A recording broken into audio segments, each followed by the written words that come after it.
கை, கால், கழுத்து என உடல் முழுவதும் வலியெடுக்க சர்வாவிற்கு என்ன நடக்கிறது என்பதே புரியவில்லை.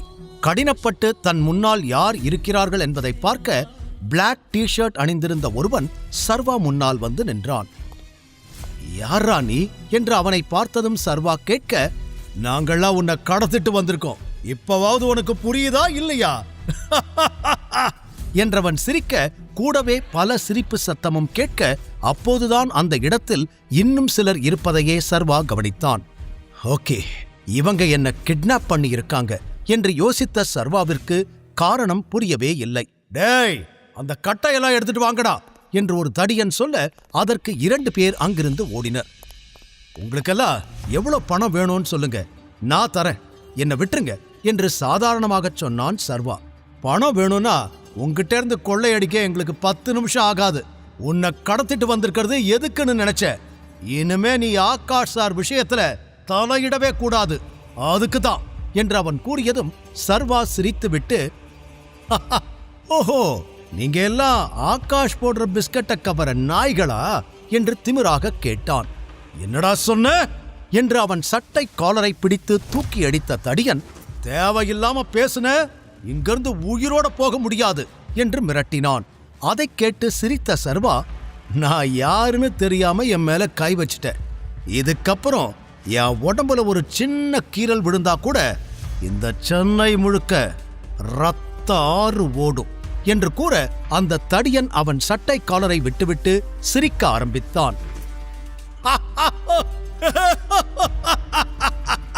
நீ ஒரு டெலிவரி பையன்னு கேள்விப்பட்ட, ஆனா ஹீரோ மாதிரி நல்ல டயலாக் பேசுறியே என்று அவன் சிரிக்க, ஆமாண்ண, படத்துல நடிக்க வச்சா நல்லா சம்பாதிக்கலாம் என்று ஏதோ பெரிய காமெடி சொன்னது போல அந்த கூட்டமே மாறி மாறி சிரிக்க ஆரம்பித்தது. அப்போது கட்டையை எடுக்கச் சென்றவன், அண்ணா கட்டை ரெடி என்று 5 உருட்டு கட்டைகளோடு அங்கு வந்து சேர்ந்தான். என்னதான் சர்வாவால் எத்தனை பேர் வந்தாலும் அடித்து சமாளிக்க முடியும் என்றாலும் இப்போது அவன் கை கால்கள் 2ம் கட்டப்பட்டிருந்தது. அதனால் எப்படியும் இவர்களிடம் பொறுமையாக பேசித்தான் தப்பிக்க முடியும் என்பது அவனுக்குமே சில நிமிடங்களில் புரிந்து போக, நிறுத்துங்க, நான் சொல்றத கொஞ்சம் பொறுமையா கேளுங்க என்று சத்தமாக கூறினான் சர்வா.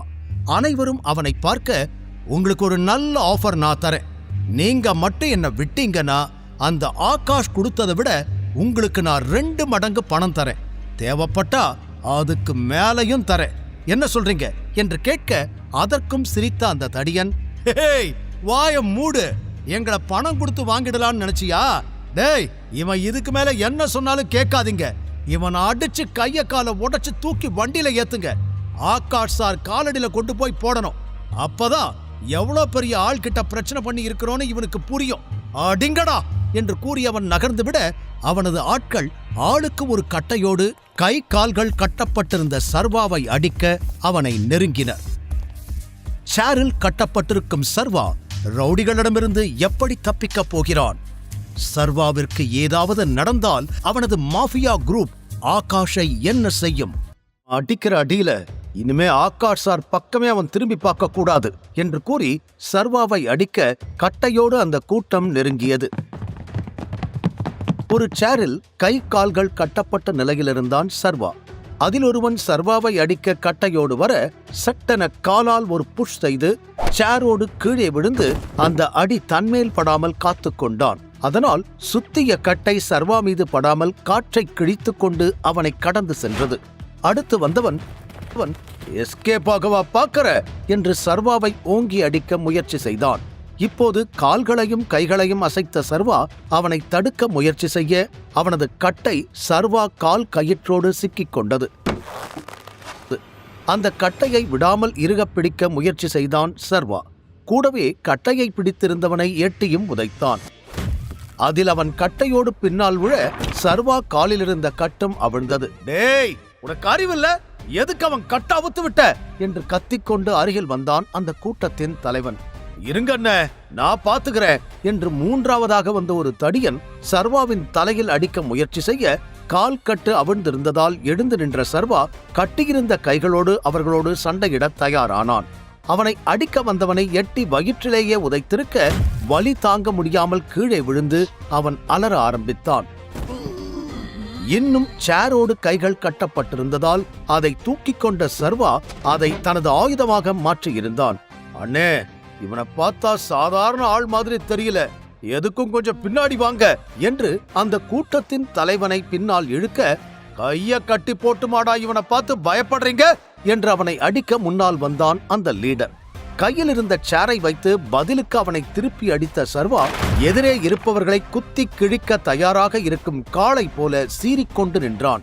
ஐயோ அண்ணே, நான் தான் சொன்னேன்ல, இங்கிருந்து எப்படியாவது எஸ்கேப் ஆகி போயிடலாவா என்று ஓடி வந்து அவனை தூக்கிய அடியாட்கள் வாண்ணா என்று கூறி அனைவரும் அங்கிருந்து ஓட ஆரம்பித்தனர்.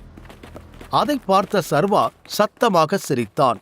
ஆனால் சில நொடிகள் கழித்துதான் ஏற்கனவே அவர்களால் ஏற்பட்ட காயங்கள் இன்னும் உடலில் இருப்பதும் அவை வலியை கொடுப்பதையுமே அவன் உணர்ந்தான்.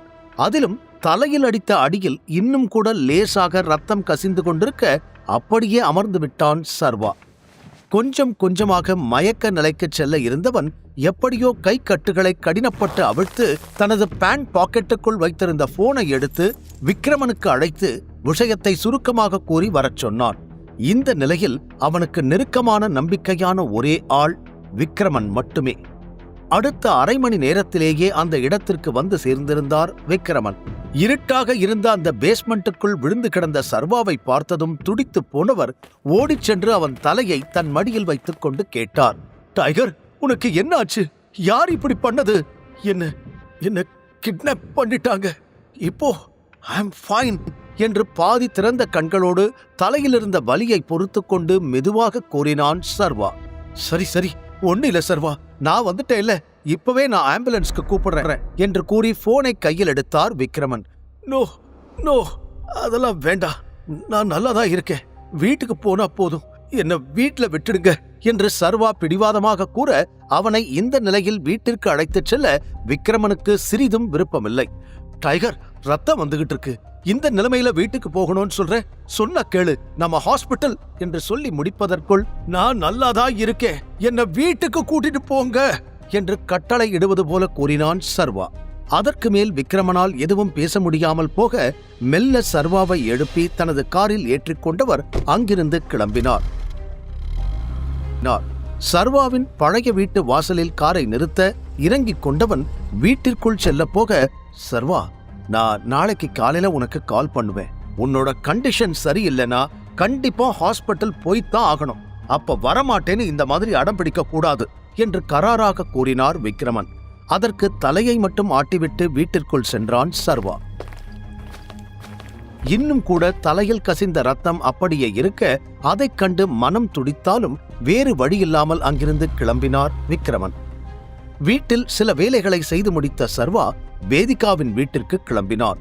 இப்போது முன் இருந்ததை விட சற்று அவன் நிலைமை நன்றாகவே மாறியிருக்க, தூங்கி எந்திரிச்சா எல்லாம் சரியா போயிடும் என்று நினைத்துக் கொண்டவன் வீட்டிற்குள் நுழைய வாசல் வரை சிரிப்பு சத்தம் கேட்டது. மணியை பார்க்க இரவு 10 கடந்திருந்தது. இன்னும் தூங்காம இவங்க என்ன பண்றாங்க என்று யோசனையோடு சர்வா உள்ளே வர அங்கு டைனிங் டேபிளில் அம்பிகா, குணசேகரன், வேதிகா மற்றும் பிரவீன் 4வரும் அமர்ந்து டின்னர் சாப்பிட்டுக் கொண்டிருந்தனர். அங்கு பிரவீன் இருப்பதையே நன்றாக கவனித்தவனுக்கு கோபம் வந்தது.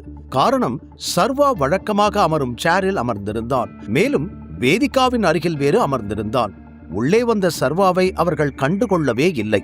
ஆண்டி, எனக்கு இங்க வரத்துக்கு ரொம்ப பிடிச்சிருக்கு, உங்களுக்கு ஓகேனா நான் டெய்லியும் கூட வருவேன், ஆனா உங்க பொண்ணோட புருஷன் ஒருத்தன் இந்த வீட்டுல இருக்கானே, அவனை பார்த்தாதான் என் மூட் ஸ்பாயில் ஆகுது என்று எரிச்சலோடு கூறினான். உடனே அம்பிகா, நீங்க கவலையே படாதீங்க, சீக்கிரமே அவங்க 2 பேருக்கும் டிவோர்ஸ் ஆயிடும் என்று சிரித்துக்கொண்டே கூறிவிட்டு வேதிகாவை பார்க்க அவள் முகத்தில் எந்த மாற்றமும் இல்லை. அப்படியா ஆண்டி, ரொம்ப நல்ல விஷயம், சீக்கிரம் பண்ணுங்க என்றான் பிரவீன். கூடவே அவனது பார்வை இப்போது வேதிகா மீது காதலாக படிய அவளுக்கு எரிச்சல் தான் அதிகமானது. அவன் முகத்தை பார்க்காமல் வேறு பக்கம் திருப்பிக் கொள்ள அம்பிகா பக்கம் திரும்பிய பிரவீன், ஆண்டி, உங்களுக்கு ஓகேனா நாளைக்கு நான் வேதிகாவை வெளியில கூட்டு போகட்டுமா என்று கேட்டான். அதை கேட்டதும் அம்பிகா முகத்தில் 1000 வாட்ஸ் பல்பு எரிந்தது. கண்டிப்பா, இதெல்லாம் என்கிட்ட கேட்கணுமா, நீங்க கூட்டிட்டு போங்க என்று வேகமாக கோரி முடிக்க இவ்வளவு நேரம் அமைதியாக அவர்கள் பேசுவதை கேட்டுக்கொண்டிருந்த சர்வா குறுக்கே வந்து நின்றான். இப்பதான் பிரச்சனைய பத்தி பேசிக்கிட்டு இருந்தோம், உடனே வந்து நிக்குது என்று முணுமுணுத்துக் கொண்ட அம்பிகா சர்வாவை பார்த்ததும் முகத்தை சுளித்துக் கொண்டார். குணசேகரன் அம்பிகாவை முறைத்துவிட்டு பின் சர்வாவிடம், என்ன நீ இவ்ளோ லேட்டா வர என்று கேட்டார். அதற்கு சர்வா பதில் சொல்வதற்குள், நேத்து கூட இதே மாதிரிதான் லேட்டா வந்தான், இவ்வளவு நேரம் வெளியில என்னதான் பண்றான்னு ஒண்ணுமே புரியல என்றாள் வேதிகா. அப்போதுதான் சர்வா நெற்றியிலிருந்து வழிந்திருந்த ரத்தத்தை கவனித்தாள். மேலும் அவன் சட்டையில் கூட இரத்தக்கரை ஆங்காங்கே இருந்தது. வேறு சட்டை மாற்றி இருந்தாலும் காயங்களின் மூலம் அவன் சட்டையில் மீண்டும் இரத்தக்கரை பட்டிருந்தது. இருந்தும் அவள் எதுவுமே கேட்கவில்லை. குணசேகரன் கேள்விக்கு பதில் கூறினான் சர்வா. கொஞ்சம் வேலை இருந்துச்சு என்று மட்டும் கூறிவிட்டு பிரவீனை முறைத்து பார்த்தவன், முழு கதையையும் கேட்டு மகிழ பாக்கெட் FM ஏபி டவுன்லோட் செய்யுங்கள். லிங்க் டிஸ்கிரிப்ஷனில் கொடுக்கப்பட்டுள்ளது.